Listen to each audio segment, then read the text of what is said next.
Today, Apple released watchOS 10.2 to the public. This is the latest version of watchOS. It does come with a few updates and bug fixes.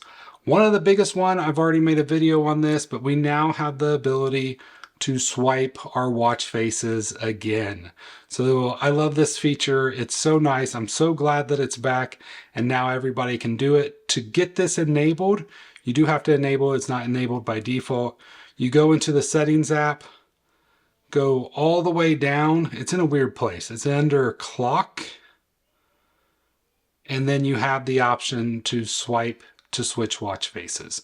So just enable this and you will be good to go. Another area that was updated is also the ability to confirm a workout is finished. So if we keep in the settings and we go down to workout, you can scroll down here and under the end workout reminder, there's a end workout confirmation. What this gives you the ability to do is if you want to be able to confirm, maybe you hit the little end workout on accident all the time, well, now you'll be able to actually confirm the ending. So what it does instead, basically just pauses your workout and gives you a prompt to actually end it that way. Another item that changes in 10.2 is the way that the name drop works.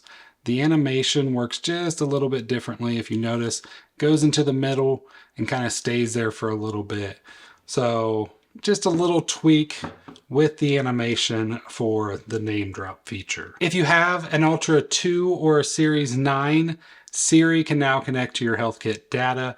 If you're on any other watch, you still don't have access to that. They're keeping that new device only. So if I go in here and I say, what's my current step count? Normally, it would show you your current step count if you have the Ultra 2 or a Series 9. It's just going to open up your activity and it wants you to scroll down and get to it yourself, which is kind of annoying because I know in past versions it would at least scroll you down to the right section, but they're keeping that to a Ultra 2 Series 9 only. They also allow you to input data. You could record your weight, just say, Siri, record this amount of pounds or whatever. And you can also just tell it to update your blood pressure or whatever you want. It has all this access, which is really nice, but kind of a bummer that they kept it to the Ultra 2 and Series 9 only. Also new in 10.2 is the ability for your watch to automatically recognize when a HomePod is playing a song and you're near it to give you the ability to control it. You do need to have the now playing auto launch feature on. I turn that off by default just because I'm not a big fan of it. But if you do have it off, the easiest way to turn it on is to go into the settings, general, and then auto launch. Once you turn that on, now as you get close to your HomePod Mini and the HomePod 2, I believe, they will automatically just kind of pop up the now playing and you can control, skip, do everything you want to the music that is playing on that HomePod. In most cases, I don't like that now playing popping up, so I usually just keep that off by default. One of the big bug fixes in 10.2 is the ability for watch face syncing.